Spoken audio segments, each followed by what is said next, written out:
Oi, gente, Já estamos ao tá, vivo? acho que estamos. Ao vivo não, está gravado. Mas para nós está ao vivo. Estamos ao vivo para Ela de nós. bate pronto. Nós estamos ao vivo, né? Então, sejam bem-vindas, bem-vindos, né? A mais um encontro aqui das nossas discussões. Hoje com um tema bem interessante, talvez um tanto quanto polêmico, incompreendido, e que a gente vai tecer comentários, né? Da nossa experiência clínica, pessoal e social também, a respeito dessas vivências que envolvem esse princípio. Vamos discutir uma discussão leve, alegre, interessante, nem sempre tão alegre, né? Mas sempre interessante. Eu me chamo Aparecida Silva, me chamo de Cida, e é um prazer estar por aqui. Vou pedir a Débora para iniciar com o que ela planeja iniciar, com a fala dela, e assim a gente segue. Bom, gente, ó, boa tarde, né? Hoje nós estamos no domingo à tarde aqui, mas vocês podem estar assistindo a qualquer hora. Então, boa tarde, bom dia ou boa noite, né? À vontade. Nós nos reunimos desde o do vídeo passado para conversar alguns temas, né? São comuns de nosso interesse, né? São temas ligados ao Jung, né? E à psicologia junguiana. Por isso o nome, Jung por Elas. E hoje a gente trouxe um tema que é maravilhoso. Acho que todas nós aqui se sentiu muito ligada a isso. Muita gente no Instagram também levou questões sobre esse aspecto. Então, hoje nós vamos estar falando sobre o feminino e a mulher, né? Então, acho que vai ser bacana, nós vamos trazer as nossas experiências pessoais, falar um pouco dessa questão do coletivo também, e como que a gente vê isso na nossa própria vida, né? Como nós aqui, 4 mulheres, conseguimos lidar com esse feminino, né? E como que isso conversa aí. E aí, como eu gosto muito dessa questão do símbolo, da mitologia, para trazer, às vezes, coisas que a gente não percebe só a nível racional, né? E já que nós estamos falando de Eros, vamos trazer para esse outro lado aqui. Então, eu peguei um texto do Fernando Pessoa, Eros e Psique, e vou ler aqui para vocês. Conta a lenda que dormia uma princesa encantada, a quem só despertaria um infante, que viria de além do muro da estrada. Ele vinha que tentado vencer o bem e o mal, antes que já libertado. Deixaste o caminho errado, porque a princesa vem. A princesa adormecida se espera, dormindo espera. Sonha em morte a sua vida, e orna-lhe a fronte esquecida. Verde, uma grinalda de era. Longe o infante esforçado, sem saber que intuito tem, rompe o caminho fadado. Ele dela é ignorado. Ela para ele é ninguém. Mas cada um cumpre o destino. Ela dormindo encantada, ele buscando-a sentindo pelo processo divino que faz existir a estrada. E se bem que seja obscuro, tudo pela estrada fora, e falso ele vem seguro, e vencendo estrada e muro, chega onde um sono ela mora. E ainda tonto do que houvera, a cabeça em marisia, ergue a mão e encontra a Hera, e vê que ele mesmo era a princesa que dormia. Esse poema é maravilhoso, né? Porque traz bem essa coisa do que a gente está querendo falar aqui, né? Quando a gente está falando de o feminino e a mulher, já acho que já está implícito aí que a gente está falando que não é a mesma coisa, né? Apesar de ter toda uma relação próxima, né? Mas feminino e mulher, na linguagem junguiana, não é sobre a mesma coisa que a gente está falando, né? Então, quando a gente está falando do feminino aqui, a gente está falando desse princípio, né? Um princípio psicológico, assim como o masculino, né? Então, são dois princípios nós estamos falando aqui, que são representados muito na mitologia como princípios cósmicos, né? Sempre que a gente for ler em qualquer mitologia sobre a formação do mundo, você vai estar lá os princípios cósmicos feminino e masculino, né? Eu que gosto muito da mitologia védica, temos lá Purusha e Prakriti, né? A matéria e o espírito, né? No universo védico. E aqui a gente vai falar sobre esse princípio hoje, né? Sobre esse princípio feminino, que é um princípio complementar e oposto ao princípio masculino, Então, nós não estamos necessariamente falando sobre um sinônimo de mulher, né? Porque todos nós, tanto homens como mulheres, temos esse princípio em nós, né? Então, temos um princípio que a gente se alinha, vamos dizer, mais conscientemente, e o outro vai ficar no inconsciente, né? Que é o que a gente precisa trabalhar. E que o Jung chama aí de ânimos, que seria esse masculino inconsciente na mulher, e ânima, esse feminino inconsciente no homem, né? Então, estou dando esses toquinhos aqui para vocês entenderem melhor como é que é essa conversa que a gente vai ter aí, tá bom? Então, vamos conversar sobre esse feminino além do gênero, né? E começar a Sim, falar. tem uma coisa na questão do feminino, assim, em geral, quando a galera tenta utilizar, tipo, o sagrado feminino, eu sempre fico, eu acho um pouco estranho, assim, porque dá a ideia de que é algo que só pertence às mulheres, né? Que só mulher é capaz de alcançar o que isso tem a oferecer. E eu também sempre penso, e aí pode ser só um preconceito meu, que essa ideia de um retorno a esse princípio feminino como sendo uma deusa que você vai encontrar na floresta, no lago, em uma cachoeira, é sempre muito estranho, porque eu sou uma pessoa do interior, né? Do sítio, assim, do mato, caipira.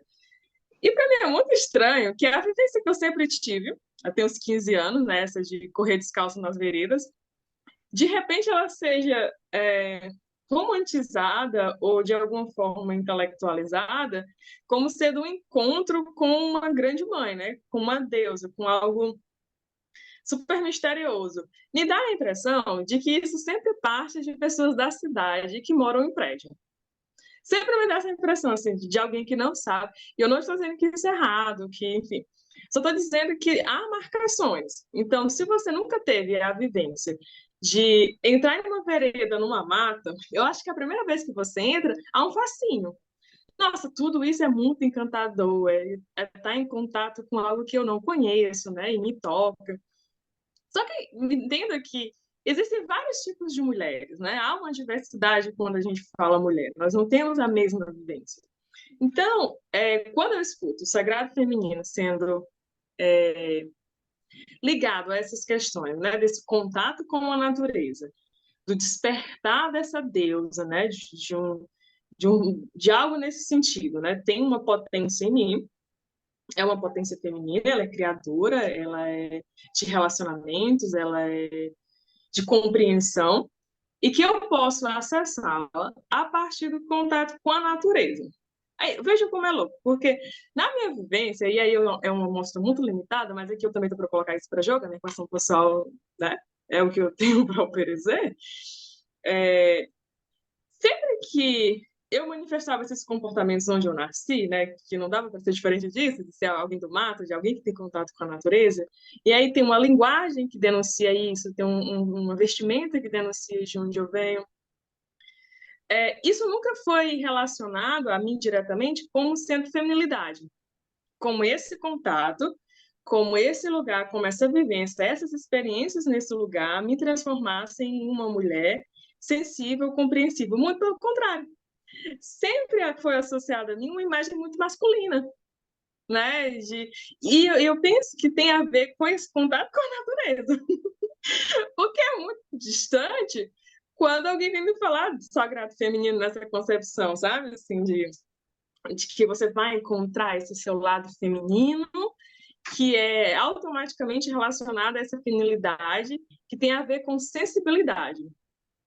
E aí há uma mistura disso, né? Como se de um lado a gente dissesse, ó, o masculino ele diz respeito a essa agressividade, ao intelecto, à razão, à grosseria, e o homem é livre, né? A gente faz imediatamente essa relação com o homem. O homem é livre para manifestar esses comportamentos, essas atitudes, enquanto a mulher, quando no seu lugar, e aí, né, no seu lugar, ela tem que exercer o oposto a isso. Então, ela precisa ser sensível, compreensível, ela precisa ter uma escuta, ela precisa estar sempre disposta ao diálogo, né? Não entrar em conflitos, porque a irritabilidade, né, também parece ser esse comportamento de atitudes masculinas. Então, aqui a gente vai tentar diferenciar um pouco isso do que seria o feminino, né, na nossa compreensão, a partir do que a gente entende enquanto aspecto psicológico, que isso é algo também que precisa ser demarcado. Existem, obviamente, questões culturais, que é o que eu estou colocando aqui na minha experiência, culturais, sociais, mas aqui o nosso foco, digamos assim, é a compreensão psicológica. Óbvio que para fazer essa compreensão, essa interpretação, eu preciso dos elementos, né, dos demais elementos nessa discussão interdisciplinar, né, com conceito de gênero sobre mulher, conceito de cultura, né? Enfim, então a gente vai tentar diferenciar o que seria o feminino, né, nessa compreensão psicológica, por Jung, com Francis, Terrard, e o que é a mulher. E ver que os dois não são a mesma coisa. E que não necessariamente só mulher vai ter acesso ao princípio feminino, né? Só mulher pode, e mulher, né, já dentro dessa diversidade, né? Porque o que pode uma mulher cis, que não pode uma mulher trans, né? Então a gente já vai discutindo outros aspectos, né? E também com as nossas limitações teóricas, né? A partir dessas dificuldades. Ô, Cida, só Mas a nossa. é, Pode falar. eu estava pensando nesse, quando a gente falar mulher, falar nessa questão da identidade, né? Tipo assim, como se fosse Uhum, não trans ou cis. Independente, né? É com como você se identifica. Então, essa mulher que eu estou trazendo aqui, eu acho que a gente está trazendo, né? Seria essa mulher que se identifica com esse feminino na consciência, né? Então, seria essa uhum, mulher que tem uma maior identidade com esse feminino, que passa a ser uma questão mais consciente dela, que tem um masculino mais inconsciente. E isso a gente percebe que tem nuances, né? Se a gente pegar, isso aí a gente está falando de uma visão mais coletiva. uhum, Se a gente pegar esse individual, cada um de nós, só nós quatro já dá uma diversidade enorme, né? Como que tem nuance dentro do que é essa identidade com esse feminino, né? Então, assim, quando a gente coloca, eu acho muito interessante, eu não gosto muito, às vezes, de feminino e masculino, sabe? Os termos, eu gosto muito do yin e yang, né? Porque se afasta um pouco dessa ideia de homem e mulher, porque o masculino e feminino, a gente acaba sempre batendo como sinônimo, mesmo na nossa fala, tem hora que você confunde uma coisa com a outra, né?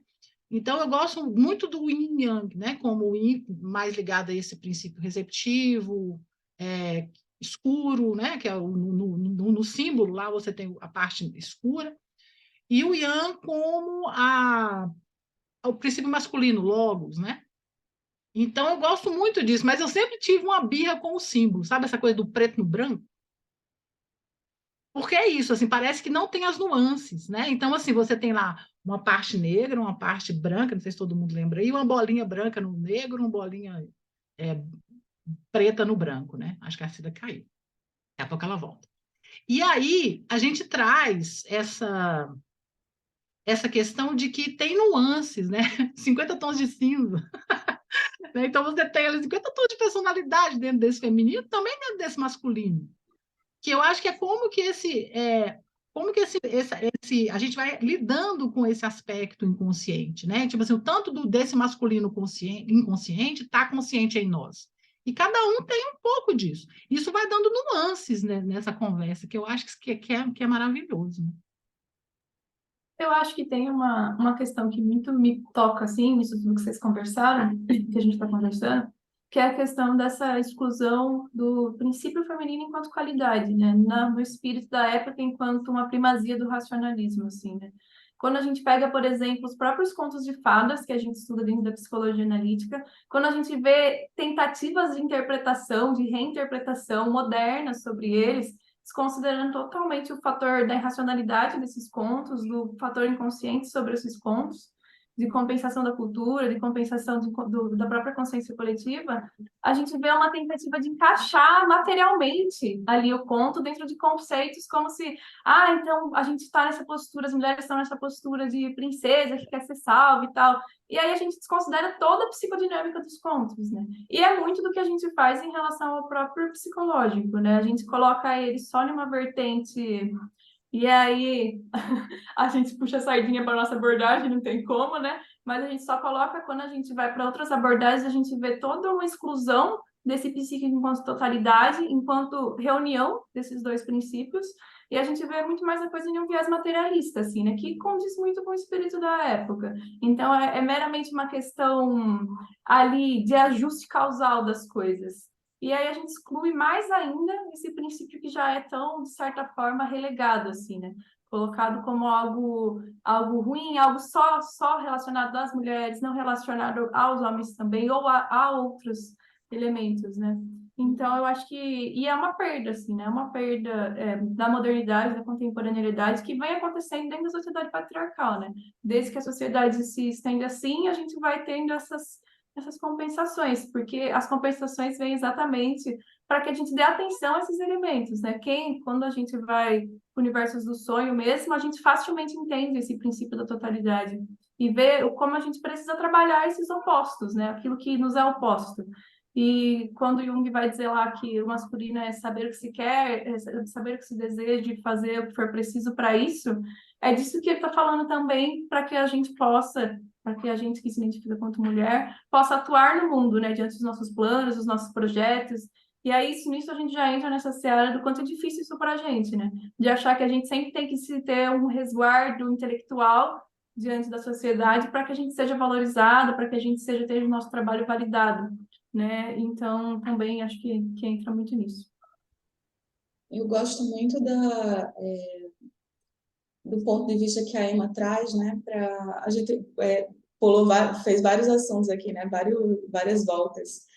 Esse nome masculino e feminino também me incomoda porque, querendo ou não, a gente automaticamente, né, associa a ideia de homem e de mulher. Mas quando a gente está discutindo assim mais profundamente, a gente vai falar dos princípios do Eros e do Logos, né? Mas qual que é o problema? No Ocidente, quando a gente fala em Eros, ele, querendo ou não, aqui está muito ligado ao o que a gente culturalmente constrói como feminino, né? E aí a Emma, ela traz essa perspectiva de que, enfim, a gente nasce, né? E na mesma hora, para além daquilo que é formado ali a partir da interação com a nossa família, mas já tem uma série de propostas, né, sociais e culturais sobre o que é o masculino, sobre o que é o feminino, sobre o que é homem, sobre o que é mulher, e a gente vai recebendo isso também. E nessa adaptação para o mundo, muita coisa, né, que é considerada masculina, de alguma forma, vai sendo relegado para o inconsciente, ou vai sendo escondido, vai sendo reprimido, ou sequer vem à consciência, né?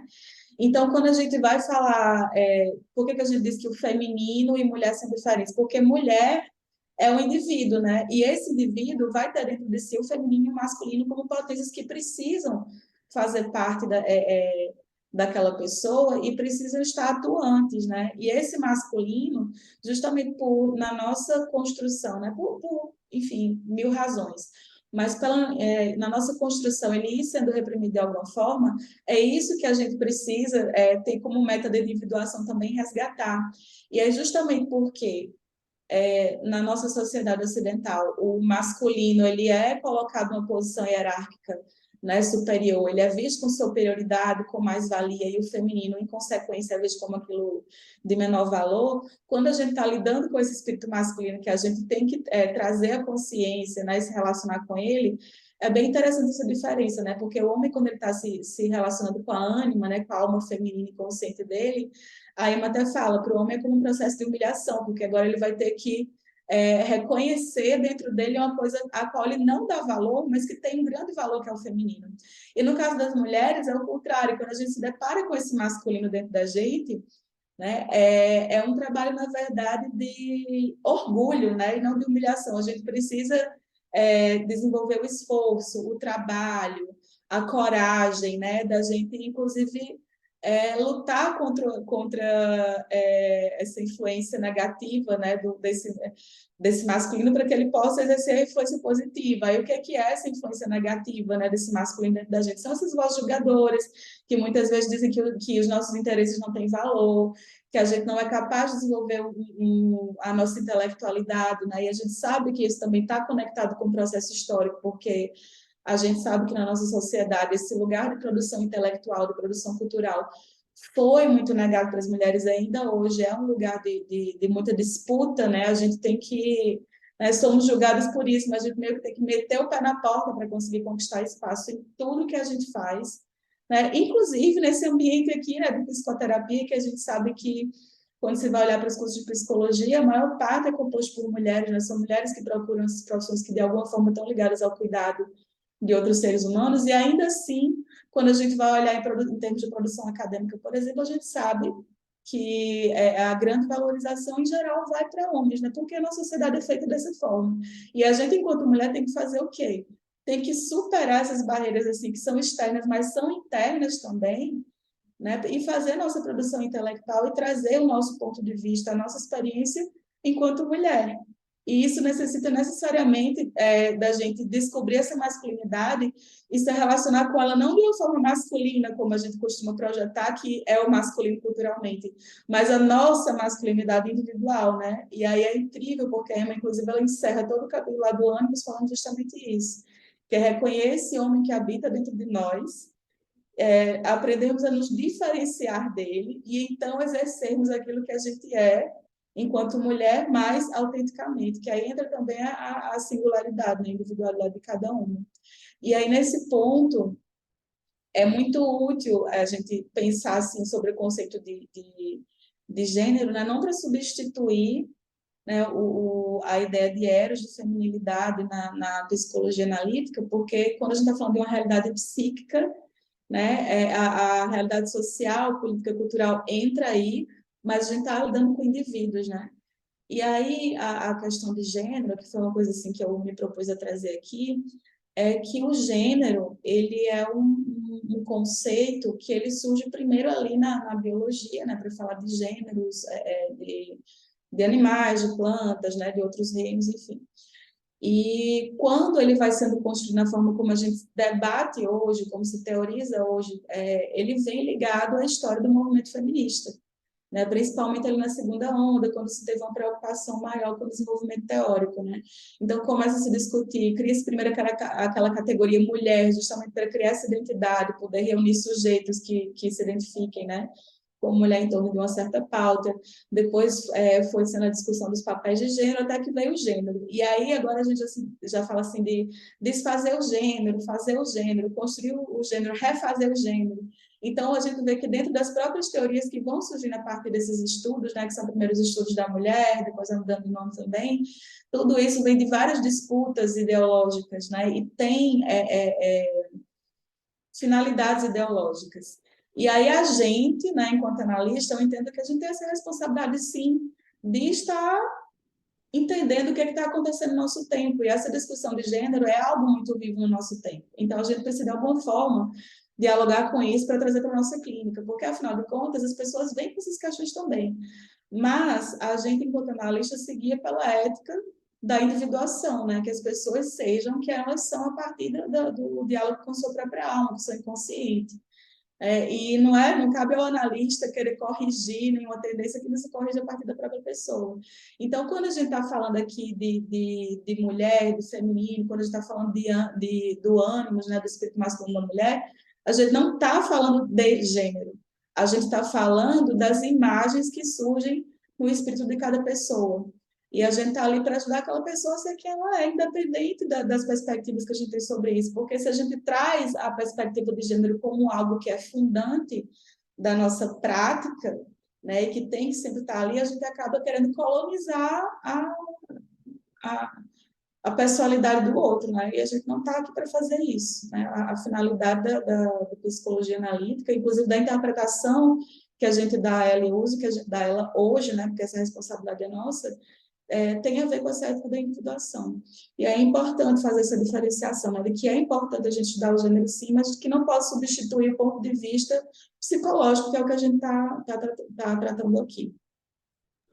Sim, ao mesmo tempo que é importante sustentar esses opostos, né? Porque eu penso que hoje um analista que não entende os conceitos básicos, né, de gênero, identidade de gênero, e que não consegue diferenciar de sexo, de orientação sexual, ele tem uma dificuldade na clínica. né? Porque ele vai Sim. partir do próprio preconceito do que ele já entende sobre aquilo. Então, eu vejo a importância também da gente se dedicar ao que são, né, as nossas questões atuais, Uhum. que, né, o que está acontecendo. E penso eu que na clínica não aparece só o binarismo, né? E que Uhum. não aparecer só o binarismo traz outras questões que são problemáticas e que são questões psicológicas para o indivíduo que nos procura, né? Sim. E que a gente precisa estar atualizados para ajudar essas pessoas também. E nos Uhum. ajudar, né? Porque a gente também não foge dessas questões. Nós também temos essas implicações e esse novo olhar de gênero e sexualidade nas nossas próprias vivências, né? Nós não somos diferentes das pessoas que nós atendemos, né? Então, isso também nos afeta, né? Isso também nos atravessa. Então, eu vejo essa importância também de que é importante estudar psicologia analítica, deve ser o nosso primeiro ponto, obviamente, mas que a gente não pode fugir de um debate sobre gênero, sobre sexualidades, entende? Que isso é importante e Sim. que isso precisa ser feito. Até porque E se eu você tava... não se... Ai, desculpa, continua. Não, pode falar. Porque também se a gente não se propõe a isso, o que que acontece? Quais são as opções? Chega um paciente lésbica, por exemplo, para você atender aquela pessoa, por conta desse recorte, vai ter questões específicas na vida que você vai precisar lidar. E você vai precisar estar também consciente dos seus preconceitos, porque temos, e às vezes o melhor que a gente consegue fazer na clínica é estar consciente deles, né? E tentar não Sim. projetar aquilo no paciente. Mas aí, se você não estuda nada disso, você não se atena, parece que os caminhos são só dois. Ou você não faz um bom trabalho, porque você precisa se dar a esse trabalho para conseguir desempenhar ali o seu papel, ou então você, eu não dou conta dessa demanda e encaminha para outra pessoa.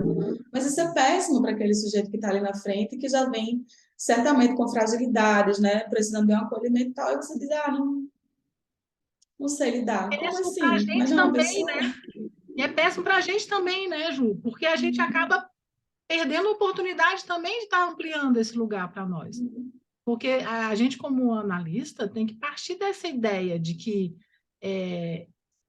como já dizia o Jung, né, eu só consigo chegar no outro até onde eu fui comigo mesmo. Então, assim, essas coisas, quando a gente se depara com esses desafios, questões que às vezes a gente não sabe como tratar, o que é aquilo, e a gente vai se permite aprofundar nisso, é isso que vai nos permitir também nos ampliar nesse lugar, né? Porque eu encaro a terapia como mão dupla. Eu não entendo ali que é só eu ajudando o outro, não. Eu entendo o outro me ajudando também no meu processo, né? Então, acho que a individuação ali pode ser um potencial para os dois lados, né? Ali na terapia se dá isso. Então, eu acho que é muito importante para a gente também se colocar aberta, sabe? Nesse lugar de entender coisas que às vezes eu não entendo, olhar para os meus preconceitos, né? Olhar para como que eu projeto às vezes algumas coisas. Então, assim, é um aprendizado muito bom na clínica, muito bom mesmo. Sim, eu estava aqui lembrando, né? Porque até a gente vai cair nessa contradição agora, mas é isso, né? Porque a psicologia analítica ela é muito cheia de grupinhos, né? Aí, geralmente, os grupinhos são muito masculinos. E aqui a gente tem um grupinho que é de mulheres. O PNTD é masculino, né? E aí, eu estava lembrando que a Von Franz, no livro Gato, né, que era para ser a gata, ela diz que a interpretação dos homens é sempre objetiva, né, e das mulheres sempre subjetiva. E ela tem o exemplo de médicos analisando um paciente e enfermeiras analisando o mesmo paciente, né? O que é que eles falam sobre aquele mesmo paciente. Os homens vão falar, tipo, essa doença aqui, ela é interessante, tal, e os objetivos. E que as mulheres vão falar, nossa, você percebeu que ninguém veio visitá-lo? Você percebeu que fulano veio visitá-lo, mas parece que ele não gostou muito dessa visita? Né? Que a gente tem pontos de vista muito divergentes, mas que eles são complementares. Então, essa ideia de separar os bloquinhos, né, mulheres de um lado e homens de outro, não é, penso eu, o que vai fazer a gente chegar em um local melhor nessa discussão. Aí, veja como às vezes as coisas são inconscientes, porque mesmo alguns homens e mulheres também, né, que são implicados nessa discussão de estarem próximos, né, de respeitarem uns aos outros, às vezes a gente cai nas contradições, né, quando você tem que escolher um grupo. para representar a psicologia analítica em algum canto, né? É muito fácil ver a escala, que vão escalar só homens, né? Fulano para isso, é Beltrano para aquilo. Ou veja as pós-graduações, por exemplo. Quanto tem de professoras?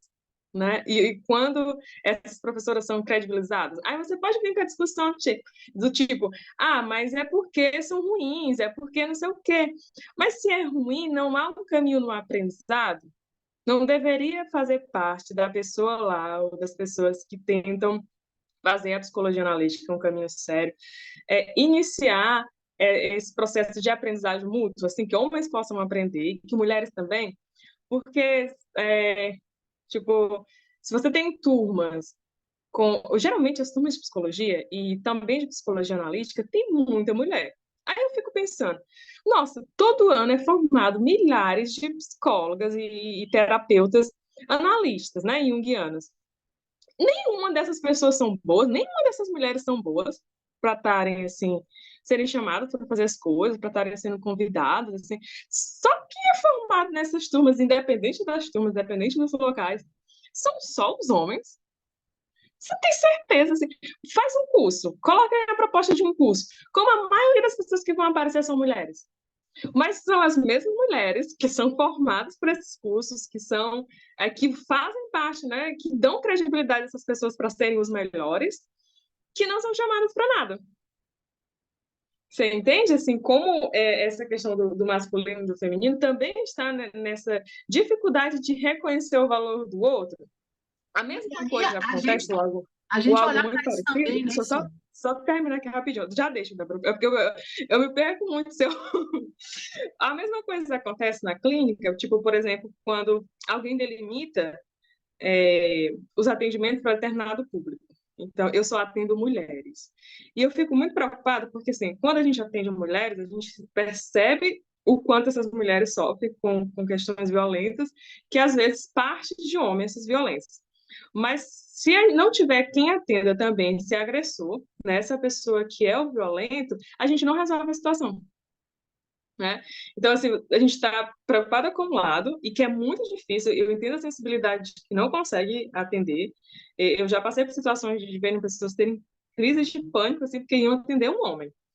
Mas alguém precisa atender, sabe? Assim, alguém precisa se preocupar com isso e de ter um espaço para essas discussões também, porque senão a gente cai na mesma discussão, a mesma dificuldade que a gente tem de ter mulheres em espaços de poder, ou em espaços intelectuais, a gente vai ter de mulheres que, sabe, não conseguem atender determinadas demandas porque ou tem medo da violência ou porque não conseguem lidar com aquele conteúdo.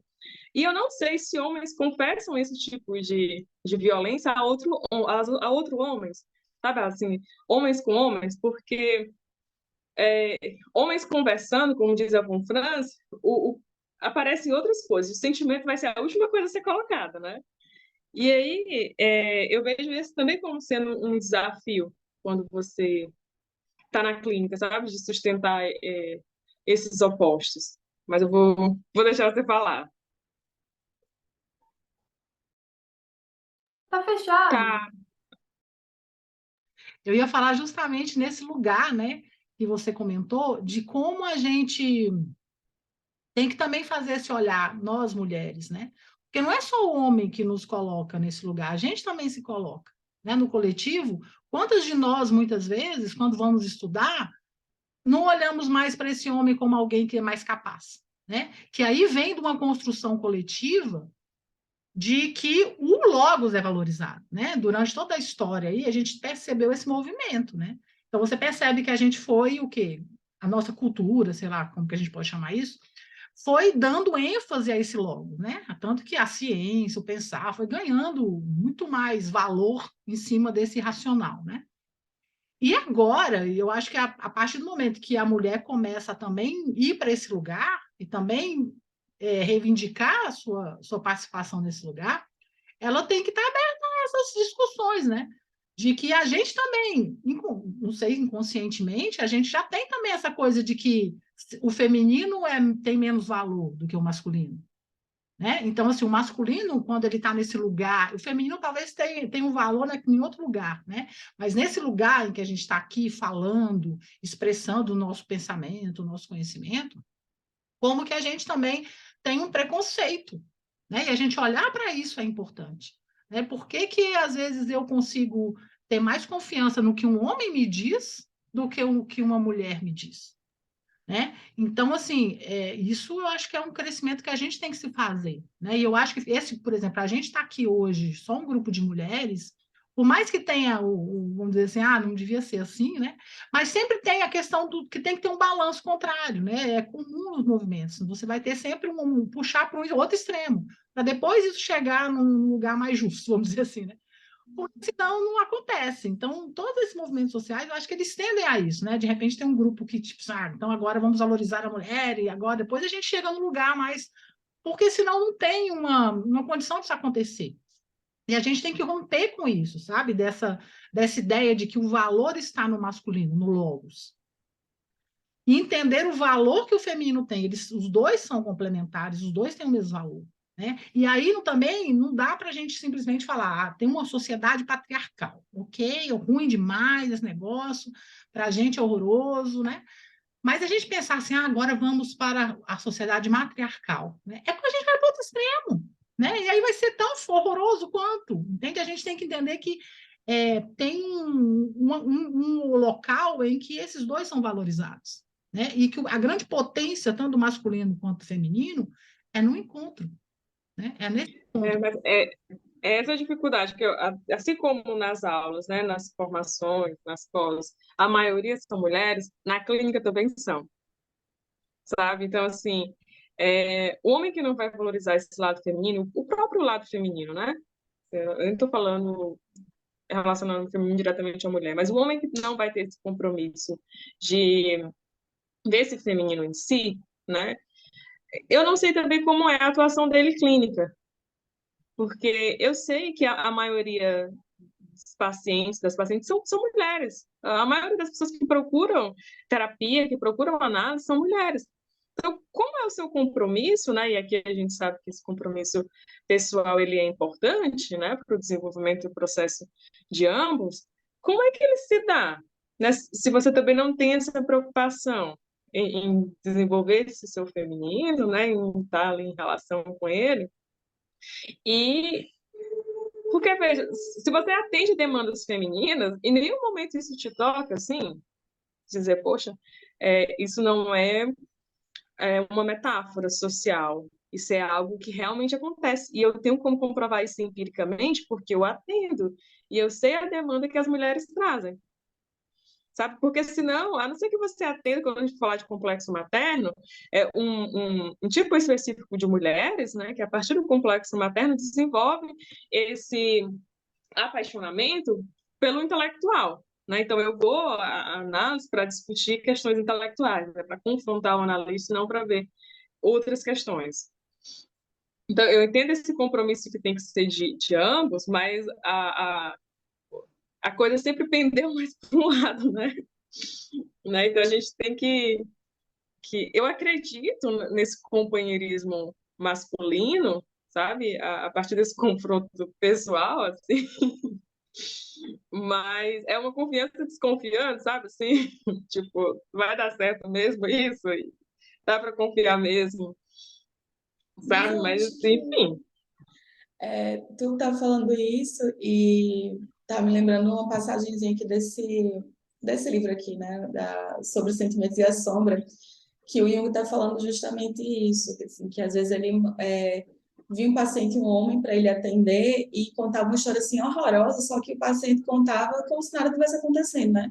Ele pensou, eita, ele não entendeu a gravidade daquilo que aconteceu. Aí vai e manda ele para ir ser atendido por uma mulher, né? Aí quando ela atendeu, ela liga para ele agoniada. Jung, esse cara que você mandou para mim, ele é louco. Aí, porque ele me contou uma história absurda, não sei o quê, eu tive uma reação super forte, aí depois o homem voltou abaladíssimo para o Jung, né, dizendo que entendeu o trauma. Por quê? Porque quando se manda para uma mulher, ela tem uma reação sentimental genuína, e aí que a Uhum. pessoa vê o valor daquilo que aconteceu com ela. Mas o que é que gera isso? É o fato de a gente culturalmente ser relegado à mulher, ao feminino, né? Esse lugar do cuidado, da atenção, do sentir, da sutileza, né, das relações, de perceber as coisas, de demonstrar emoções, inclusive, de perceber as emoções dos outros. Só que aí o que a gente faz? Só encaminha para uma mulher? Como assim? Não, entendeu? Uhum. Tem que buscar, né? Eu fico me perguntando realmente como é que um homem analista que não esteja mesmo, não valoriza esse feminino, né? Ou que só acha só valores intelectualmente, né? Mas não valoriza de fato, né? Não seja de fato um valor para aquela pessoa. Como que se faz uma clínica? Independente de ser homem ou mulher que está atendendo, porque se você não consegue nem empatizar, né, com as questões que as mulheres tanto trazem para a clínica, né, observar essas coisas do ponto de vista sentimental mesmo, né, e quando vem um homem, então, né, e ele justifica que, inclusive, isso é porque o homem, ele nunca vai querer parecer fraco diante de outro. Então, fica só naquela coisa rasa ali, aquela discussão intelectual das coisas. Aí manda para a mulher, porque com a mulher ele vai ficar muito de boas, né? Ele vai estar ali diante de um ser que ele já considera de alguma forma, mesmo que inconscientemente inferior, então ele pode aparecer de forma inferior também. Mas aí é isso, a gente decidiu, então, que é uma profissão que é majoritariamente exercida por mulheres, mas que o campo assim, de produção intelectual, né, cultural sobre isso fica concentrado em figuras masculinas, e aí fica isso, os homens cuidam da parte, vamos dizer assim, do intelectual, do pensamento, e a gente fica aí, né, quando não der certo, manda para analista. No tarô a gente vê isso também, Ju. Você pegar assim, a maioria das mulheres que estão atendendo, né? Que eu e a Júlia somos tarólogas também. A maioria das mulheres que estão ali atendendo, porque tem a coisa da intuição, né? Então tem também uma coisa mais uma pegada que é mais do feminino. E a maioria que está atendendo mulheres, né? Mas na hora que você vê quem está produzindo conteúdo, quem está escrevendo, é o masculino. Eu acho que a gente tem aí também um grande conflito entre aquilo, a cultura e o instinto, assim, né? Que eu acho que entra um pouco nessa discussão, no sentido de que, por exemplo, eu vou voltar um pouco naquilo que a Cida falou sobre o sagrado feminino, como parece muitas vezes uma compensação urbana, de fato, dessa vivência desses instintos que de alguma forma foi relegado. Porque, de fato, quando a gente vai, eu também tenho essa partilha comum de vida de sítio, quando a gente vai, a gente vê, eu vi a minha avó, por exemplo, matando galinha. Você vê que é um negócio, assim, estritamente também masculino ali naquele ato da coisa em si. E parece que, às vezes, a gente dá ao instinto um caráter muito mais de mulher do que feminino em si, assim, na coisa, né? E aí essas coisas da produção cultural, das coisas grandes, das coisas que têm reconhecimento social, são relegadas aos homens, assim, né? Porque é o logos. As mulheres devem ficar com essas outras coisas, né? Esses outros... Não que eu acho que a gente não tenha que ter relação com isso, eu acho que sim, é muito importante que a gente também possa ter a vivência dos detalhes, né? A vivência do que é bonito do dia a dia, do pequenininho, das coisas ali que a gente cuida das plantas, cuida dos bichos e faz essas coisas que nos nutrem em algum sentido também, né? Para que a gente também só não vá para o outro extremo da corda e só queira também essa forma de reconhecimento social, assim, né? E acabe perdendo de vista nosso próprio desenvolvimento e a nossa individualidade, que eu acho que é uma coisa que a gente perde, né? Como se desenvolver a individualidade fosse também uma tarefa que é só dos homens e nós, sabe? Como é que a gente fica nesse lugar de poder desenvolver a nossa vida psíquica, espiritual, financeira, de trabalho e todas essas coisas, sabe? A gente tem tanto direito de participar de todos esses setores, se desenvolver para além deles também, né? Eu fiquei pensando agora, você falando isso, né?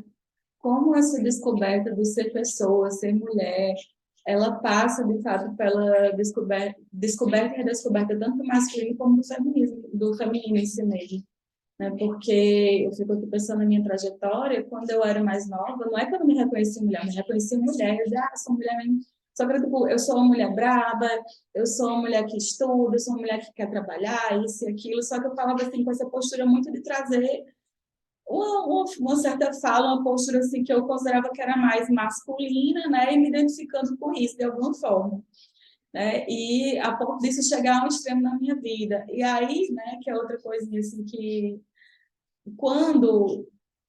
enquanto mulheres, isso acontece principalmente quando a gente se envolve mais com o mundo acadêmico, com os estudos, a gente vai acabando de alguma forma desenvolvendo mais essa relação com o espírito masculino, né, e às vezes vai entrando por essas aventuras que seriam masculinas mesmo, não nossas, né, enquanto indivíduos. E aí, nesse momento, parece que a gente vai sendo colocada também em lugares que a gente precisa valorizar aquilo que a gente entende como feminino também. E isso é uma das formas também de lidar com esse espelho masculino. Até a gente vê isso nos contos de fadas, né? Essa coisa de que, às vezes, quando esse homem, né, interior está ali pegando no seu pé, dizendo que você gosta não tem interesse, ou que você não consegue tal coisa, ou que não adianta você se esforçar, né? Ou que você não empresta, ou que você não é boa o suficiente, quer dizer, tá bom, não sou boa o suficiente, não, mas vou aqui lavar minha louça, vou aqui fazer uma comidinha gostosa para mim, vou tomar uma cervejinha. Essas coisas que conectam a vida, ao prazer, ao corpo, né? Essas coisas, inclusive, esses afazeres, que, por exemplo, para mim, na minha construção, tanto tempo da minha vida eu desvalorizei. Para mim, por exemplo, cuidar da casa era uma coisa que me afastava do que eu realmente precisava fazer, que era estudar, trabalhar e me tornar uma pessoa independente. E aí passou por essa descoberta também minha, enquanto pessoa e enquanto mulher também, de que é importante para mim ter o tempo de parar para preparar a minha comida, sabe? E parar bem para preparar, para olhar aquilo, que eu sinto falta de fazer coisas com as mãos, de fazer um trabalho artesanal, sabe? Que acaba sendo forma de a gente também valorizar essas coisas que é dito para a gente o tempo todo que não vale a pena, que não é aquilo que vai dar um lugar para a gente no mundo, sabe? Mas dá um lugar para a gente no mundo. Então, como a gente vai perceber, né? Que essa coisa de perceber, inclusive, que para eu me sentir bem, uma coisa que eu preciso fazer, que é essa coisa que na psicologia analítica a gente chama de masculinidade, né? Saber o que quer e fazer o que precisa ser feito para conseguir aquilo. Né? Então, eu sei que uma dessas coisas hoje em dia que eu preciso fazer para a minha vida funcionar do jeito que eu quero é ter um cuidado extremo com a minha casa, é me cercar de coisas belas, é ter um senso estético, é buscar o prazer, é buscar as relações, sabe? É procurar, de alguma forma, cultivar o amor em tudo que eu fizer na minha vida, né? Então, essa coisa é sempre reconhecer esse masculino, mas trazer ele de volta para uma perspectiva do Eros, né? Para uma perspectiva do erótico nesse sentido. Porque senão a gente fica com uma questão do ônus negativo, né? Uma imitação ruim de homem. Não é? É como se fosse um masculino meio degenerado. Né? Então, assim, se a gente não traz esse elemento feminino, né? Esse elemento de que as coisas precisam estar juntas, a gente fica meio nessa coisa de imitar o que o homem faz, né? Assim, trazer no masculino nosso essa imitação. Que eu penso. O que é um perigo, né? De passagem. É um perigo. E a gente, volta e meia, a gente está nesse lugar, sabe? Assim, quando a gente se permite se olhar com um pouco de crítica, né? Ser um bom senso que a gente começa a ter, à medida que a gente vai trabalhando em terapia e tudo mais, você vai tendo esse olhar mais para você mesmo e um olhar mais crítico também, não é esse crítico de se condenar, mas de perceber assim, olha, tem coisas aqui que eu não tô, né? Não tô preciso olhar para isso. Então, assim, muitas vezes eu me coloco nesse lugar, né? Com essa mulher que de certa forma, se cobra muito esse papel de eu tenho que ser independente, eu tenho que construir minhas coisas, buscar esse lugar nesse mundo também de conhecimento. Eu sou professora universitária, né? Então, assim, como que às vezes a gente traz isso de uma forma errada, porque o ambiente cobra da gente uma postura igual ao do homem, vamos dizer assim, né? Você vê que as pessoas parece que elas valorizam mais a gente nesse lugar quando você dá uma de machão, né? Como aquela mulher que chega assim, já se impõe, já não sei o quê, todo mundo tem medo. Aí parece que tem um respeito, né? Mas, na verdade, não é por aí, né? A gente não precisa ser um homem ruim, né? Para poder tomar esse lugar. E eu acho que é esse olhar para a gente olhar, como diria, né? Há de endurecer, mas sem perder a ternura jamais.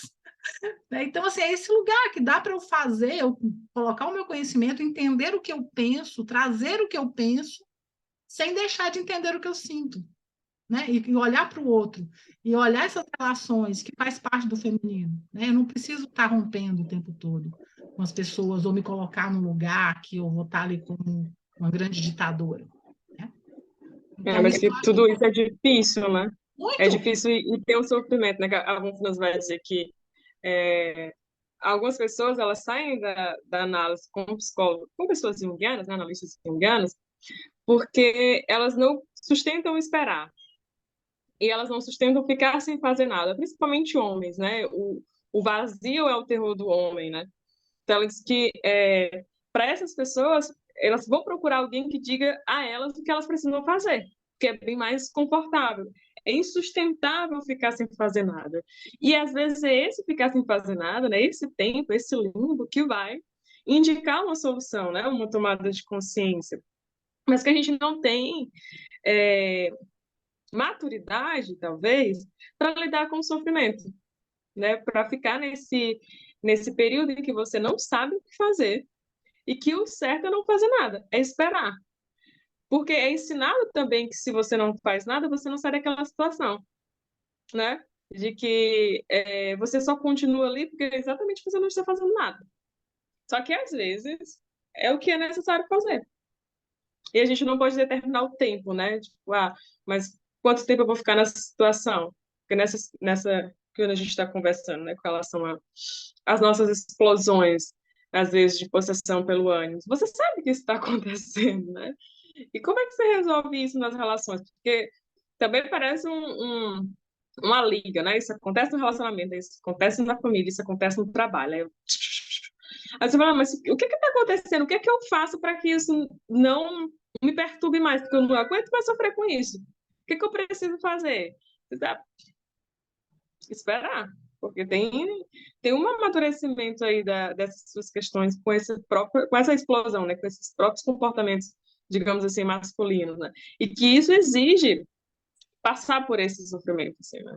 E a Passar por essa... espera é uma qualidade feminina aí, né? Porque se a masculinidade é saber o que se quer e fazer o que precisa, né? Nos momentos em que a gente encara esse vazio, é uma certa qualidade feminina, né? Da espera, do aguardar, da receptividade ao que é inconsciente, né? Da receptividade desses processos da psicodinâmica mesmo. E para a gente ver como que a gente sempre tem que estar, né, funcionando no meio desses dois polos, independente de ser homem ou de ser mulher, ou enfim, de ser pessoa. Eu acho bem interessante.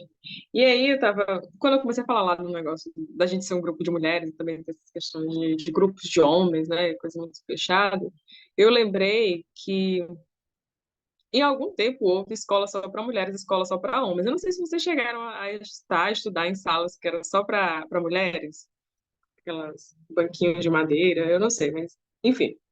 Em alguma época isso existiu. E eu não sei se é porque no interior as coisas iam mais devagar. Eu cheguei no primeiro ano, eu estive nessa situação, né, de uma sala só com meninas. E eu vi recentemente que também foi feito um estudo experimental, né, de observação com crianças. Colocaram em uma semana só meninos e uma semana só meninas, para ver como seria ali a dinâmica de grupos, né, como eles iriam agir enquanto comunidade ali, só eles. O comportamento dos meninos foi totalmente diferente do comportamento das meninas. Os meninos começaram a se organizar não em um único grupo, mas formando microgrupos, né? Elaborando, indicando alguém ali para ser o líder, né? E excluindo os mais fracos, juntando ali quem eles consideravam mais fortes, e muitas brigas, nada de organização, ninguém se organizou para limpar a casa, para fazer comida, né, para ver se o outro coleguinha estava precisando de algo, né? Era sempre uma disputa, assim, a competitividade falou mais alto, né? Enquanto que num grupo com meninas, elas já chegaram, já juntaram todas as camas, já foram fazer tipo uma planilha para saber quem ia fazer o quê, e fizeram comida, e fizeram doces, dormiram juntas, e abraçaram as colegas que estavam com saudade dos pais, que não sei o quê. Mas só houve desistência entre as mulheres. Tipo, o grupo de meninas, mesmo a trancos e barrancos, eles conseguiram ficar juntos, né, ali, pela quantidade de dias. E as meninas não. Acho que duas meninas desistiram e voltaram para casa e elas foram acolhidas pelas outras que não desistiram, sabe? Dá para você ver que esse comportamento, por mais que a gente entenda que os comportamentos eles são ensinados, né? A gente tem uma sociedade que vai determinando, mas há algo que vem dessa natureza arquetípica, né? Dessa forma de agir que é bem maior do que os comportamentos sociais, digamos assim, né? Aprendido a curto prazo. Porque naquela idade ninguém ensina essa maneira de se comportar em grupo para crianças. Mas ao se juntarem, os próprios instintos ali, eles já vão, penso eu, né, que se organizando de tal forma a se protegerem, né? Então, os meninos elaboram lá as suas estratégias e as meninas as delas. Se juntos, eles seriam bem mais fortes.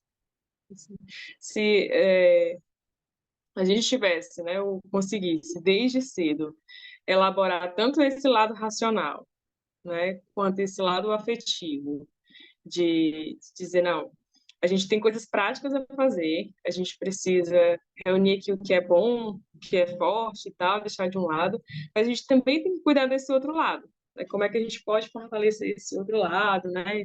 E tá prestando atenção e sendo empático com as pessoas, né? Assim, com os frágeis, o que a gente considera frágil, seria a união perfeita, né? Assim, mas há um próprio impulso, talvez social, não sei se é social, mas de separar essas duas coisas, sabe? Talvez porque a gente não pode ser inocente de pensar que não há um lucro com isso. É quando você cria essa cisão de homens e mulheres, né? Comportamentos masculinos e comportamentos femininos. Enfim, penso eu assim, não sei Por exemplo, como você... olhando para mim, nisso que você está falando, como eu fui, desde cedo eu fui buscar esse, vamos dizer, desenvolvimento desse outro lado, com contato com logos, né? Eu percebo que hoje eu tenho dificuldade como eu era, que eu não, teoricamente seria aquele que eu estaria mais, né, afim, né, conscientemente, bem desenvolvido e tal. Hoje eu percebo que eu tenho que olhar para ele de novo, sabe? E, tipo assim, começar a desenvolver, porque ele não foi bem desenvolvido lá atrás, tá? Nesse primeiro momento. Então, eu acho que é muito complicado, né, isso. Porque que hora que se dá esse negócio, né? Que hora que é que a gente poderia estar, tipo assim, seu elo já foi bem desenvolvido e agora você pode olhar para esse logos, né? Ou como que a gente, porque eu acho que é difícil a gente fazer essa separação, assim, vamos dizer, igualitária, né? Porque pela própria ideia arquetípica, existe uma forma, né, um padrão de funcionamento dessa psique muito relacionado ao que é essa mulher, né, ao longo da história. Então, eu acho que já vem com a gente essas coisas de um pré-funcionamento, sabe? Assim, por mais que tenha também influência social atual, mas tem influência social durante todo o percurso dessa história, né? Que vai construindo esse arquétipo. Então, assim, é muito complicado a gente entender como é que isso faz. E vai ser esse conflito que vai existir, eu acho que vai existir sempre. Né? Eu acho que também tem a questão da conexão entre corpo e psique, né? Que a gente sabe não, né? A gente supõe, né, que a psique tem uma base arquetípica, então a gente tem essa explicação, a gente também tem a explicação do ensinamento mesmo dos comportamentos para homens e para mulheres, né? Mas tem também uma questão do corpo. Né? A Cida estava até falando dessa coisa de sustentar a espera, o não fazer, sustentar o não saber também, o vazio. E na hora que ela estava falando, estava pensando sobre a questão do ciclo da gente, né? Do ciclo de quem menstrua, de quem tem um ciclo menstrual, enfim. E de quem passa por essas transformações na vida, né? Que a própria gravidez. que assim, até a primeira menstruação, aí os ciclos, né? Gravidez para quem engravida, menopausa, né? Então, tudo isso, querendo ou não, gera para pessoas que vêm com corpos femininos, né? Tem um efeito psicológico, né? Isso tem uma influência na psique, tem uma influência, inclusive, nessa capacidade de sustentar o sofrimento, sabe? É lógico que a gente sempre tem que olhar individualmente, mas por que é que a gente, culturalmente, fala que, por exemplo, que homem doente é a coisa mais manhosa do mundo? Mas é por quê? Porque a gente já está muito acostumado a lidar com dor, com sofrimento, até de se cuidar e fazer dois tipos de coração para lidar com aquilo. E ao mesmo tempo que a gente junta todo esse aspecto que é muito instintivo, porque é uma coisa que é do corpo da gente, não é a gente estar escolhendo sentir ou escolhendo funcionar daquela forma, né? Quantas variações que a gente passa num período desse, né? E ainda assim, a gente está numa demanda de, por exemplo, estar no mercado de trabalho, em que é exigido da gente que a gente mantenha aquela linha de personalidade um mês inteiro, o que é impossível para qualquer ser humano, porque homens também não conseguem fazer isso, né? Só não tem esse lembrete mensal, ou mais ou menos isso que a gente tem, né, das variações. Mas, assim, equilibrar essas duas coisas gera uma tensão muito grande, né, para a mulher contemporânea, né, de ter ainda que lidar com essa coisa que é, sim, muito, muito feminina, né, que nos faz lembrar sempre que a gente é mulher e que a gente tem inclusive, esse lugar de mulher na sociedade, que a gente é vista como mulher e que a gente é tratada como mulher, mas também de entender esse outro lado, né, da gente que vai, que conquista, que ocupa espaço, que faz o nosso trabalho, que coloca o trabalho, inclusive, como uma grande potência da nossa vida, né, que produz cultura.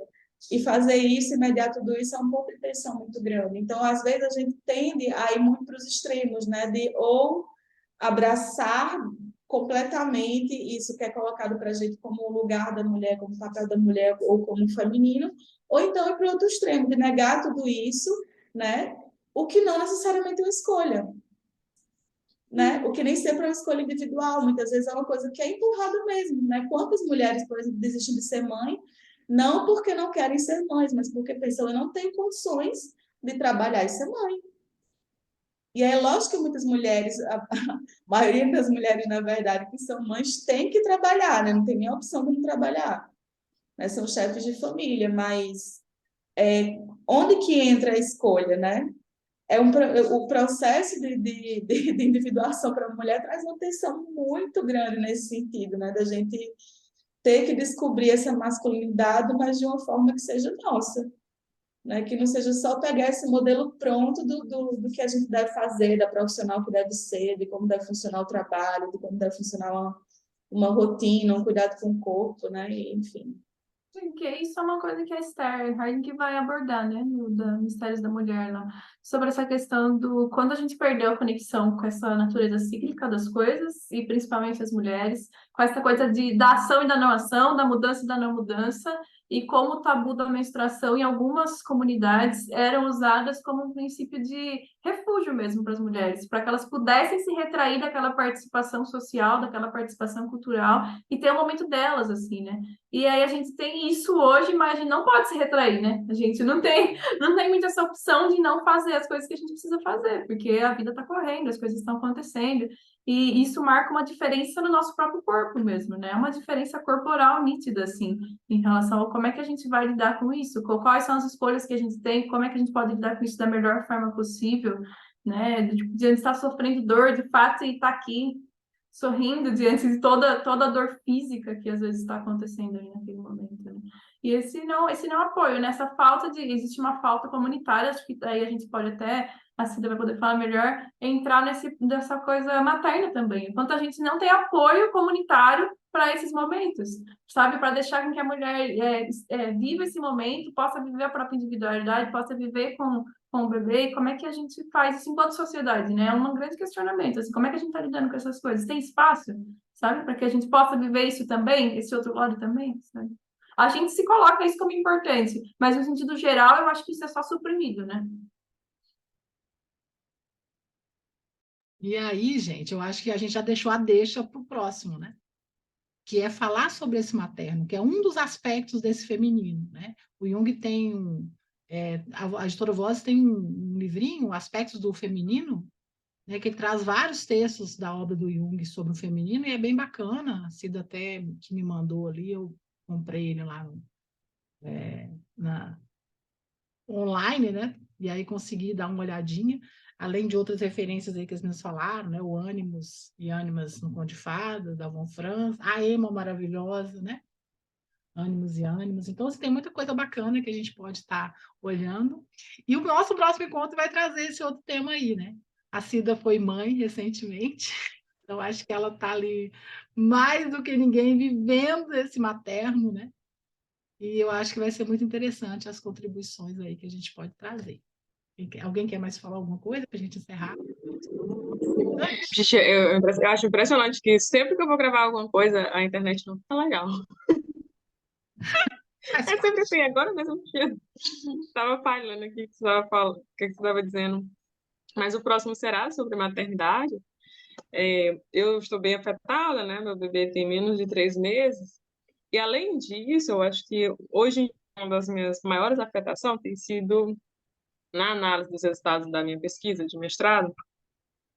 Teve um dado que eu fiquei. Não era uma surpresa, assim, eu acho que eu só não queria ter lidado com isso nesse momento, né? Porque eu estava grávida e tal, mas eu estou pesquisando sobre individuação em mulheres negras idosas, e uma coisa que eu encontrei é que as mulheres que eu entrevistei, todas elas passam por um luto da perda de filhos, né? E que se lidar com a espera da gestação é difícil, me pareceu na fala dessas mulheres ser mais difícil ainda esperar pela vida, sabe assim, porque tem um aspecto religioso, então elas esperam reencontrar esses filhos em algum momento, mas continuar vivendo com esse vazio.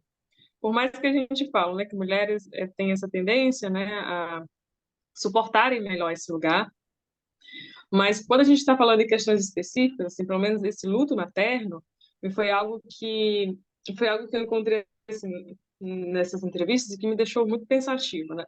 E não foi uma das mulheres que eu entrevistei, assim, eu acho que só tem 2 mulheres que não tinham passado por essa perda. E aí que reforçam outros números, né? Porque eu tô falando de mulheres negras e que, consequentemente, os filhos são negros, não todos, né? Mas alguns, porque vêm desses relacionamentos interraciais, mas que perderam os filhos muito jovens, né? Por diversas consequências, assim, que precisam continuar vivendo, né? E continuar sorrindo, né? Continuar produzindo, porque se você perdeu um filho e esse filho fazia parte de um coletivo criminoso, por exemplo, não é lhe dado o direito de ficar em luto. Porque aquele filho já não prestava, por que você vai sofrer por ele, né? E aí tem todas essas questões que envolvem o maternar. E a gente vai falar não só de questões sociais, mas de questões psicológicas, né? Porque a nossa contribuição aqui, eu penso que deve vir desse lugar, né? Das interpretações psicológicas. E a gente vai falar um pouquinho de complexo materno, materno positivo, negativo, né? O que vem dessa relação, né? Do maternar, dessa ligação que a gente costuma levar para toda a vida, né? Nem todo mundo se dá bem com os pais, nem todos os filhos, enfim. E assim como nem os pais às vezes se dão bem com os filhos também. A gente não é obrigado a gostar dos filhos, né? Tem aí essa predominância, né? De que é algo que você tem que ter esse amor incondicional, mas já tem a consciência de ser filho para amar, né? Então, não é bem incondicional. E aí a gente vai falar desses aspectos, passar um pouquinho também por maternidade solo, maternidade atípica, maternidade trans, como é que a gente também pode, de alguma forma, discutir esses aspectos, né? E tentar trazer aí por esse lado da psicologia, sem negar a importância de estar falando, sabe? Desses tipos de maternidade, desses tipos de conflito. Eu não sei vocês, mas eu ouvi muito, e eu já repeti assim milhares de vezes, que eu ouvi e ouvi muito nos últimos meses o termo mãe narcisista. E isso me deixou muito incomodada, assim. Porque só tem mãe, não tem filho narcisista. Eu, não tem, né? Vocês são ótimos, não, é porque a minha mãe, sabe, não sei o que, acabou com a minha vida. Tá, não que isso não possa acontecer, né? Mas não tem mais coisa aí também, né? Quem é que está gerenciando essa vida? Enfim, a gente vai conversar sobre esse assunto da maternidade, né? Puxando para a psicologia analítica, né? Trazendo esses conceitos que são importantes de serem discutidos e tentando, né? Assim, uma linguagem acessível, porque tem outra coisa que me incomoda. Vocês vão perceber que eu sou uma pessoa bem incomodada, né? Que me incomoda bastante a escola junguiana, de junguianos para junguianos. Nossa, mas me incomoda quilômetros. Que, tipo, não. Então, assim, o meu objetivo aqui, e eu penso que ele seja comum com as meninas, é de ser acessível. Assim, que qualquer pessoa que escute entende o que a gente está falando. Porque a gente não está falando de grupinho para né, de junguianos para junguianos com amor. Não é isso. Não é disso que se trata. De junguiano para junguiano já tem muita coisa por aí. Se vocês quiserem, procura, que vocês vão achar. Né? Aqui é mais de junguianos para qualquer pessoa que tiver afim. É isso. É O mais ou amor menos isso. continua, mas não é só para junguianos. Mas, enfim, deixo aqui o meu agradecimento por esse encontro, a vocês principalmente, né? Assim, por essas discussões, por estarmos juntas. E vamos partir para o próximo. Vocês têm alguma coisa para dizer? Júlia, Isa. Aí eu falo logo, Isa, que eu acho que eu quero ler só um trechinho, assim, para encerrar. Manda bala, não tem mais nada assim a contribuir. Foi muito legal, sempre muito bom estarmos juntos, assim, acho que reverbera, né, na nossa vida pessoal também, a nossa vida aqui é uma partilha que vai um pouco para além, assim, né, nos mobiliza mesmo, não tem como falar que não, porque fala de psicologia analítica é se denunciar o tempo inteiro, né, a gente está falando da própria psicologia nossa também, não tem como fugir disso, assim, que bom que a gente também se coloca aqui integralmente, assim, como é nos nossos encontros e como é na nossa própria clínica e como eu acho que a gente acredita que deve ser, né? Inclusive, é uma das coisas que eu gosto desse grupo, porque ele surgiu também como uma forma da gente lidar com esse ânimos, né? Lidar com esse logo de uma forma mais positiva, né? Discutindo, debatendo, entendendo o que a gente realmente pensa sobre esses assuntos, né? Para além de tudo aquilo que a gente ouve. Então, assim, muito, muito legal compartilhar isso com vocês, até porque vem de um lugar de um grupo que se estabeleceu afetivamente, né? E aí desse afeto é que vem a ideia de fazer, de trabalhar agora alguma coisa, né? A partir disso é por isso que é possível. Eu queria, só para, já que a gente hoje se propôs a falar, né, sobre o feminino e a mulher, eu queria terminar com uma citação do Jung, do Livro Vermelho, que eu gosto bastante e eu acho que ilustra um pouquinho, assim, de toda a discussão que a gente teve aqui. E assim, você, homem, não deve buscar o feminino nas mulheres, mas buscá-lo e reconhecê-lo em si mesmo, pois você o possui desde o início. Agrada-te, no entanto, brincar de masculinidade, porque ela viaja por uma trilha bem gasta. Você, mulher, não deve buscar o masculino nos homens, mas assumir o masculino em si mesmo, pois você o possui desde o início. Mas te diverte e é fácil brincar de feminilidade. Consequentemente, o homem despreza você porque despreza a própria feminilidade. Mas a humanidade é masculina e feminina, não apenas homem e mulher. Você dificilmente pode dizer da sua alma qual é o sexo dela. Mas se você prestar atenção, verá que o homem mais masculino tem uma alma feminina e a mulher mais feminina tem uma alma masculina. Quanto mais viril você é, mais distante de você está o que a mulher realmente é, já que o feminino em você é extremo desprezível. E eu acho que isso aí mostra muito essa necessidade da união dos opostos, né? E do porquê que é importante a gente diferenciar e ao mesmo tempo relacionar, né? Mulher, feminino e masculino também. E aí eu deixo aqui o meu agradecimento, né? Por essa tarde Obrigada, maravilhosa com vocês, brindando com água. nossa madrinha Von Franz aqui está feliz da vida. Maravilhosa. Beijo, E fomos gente. aqui abençoadas, viu, pela gatinha Isis, que Ó, nos acompanhou durante todo esse processo. beijo, gente. Até o próximo. Beijo.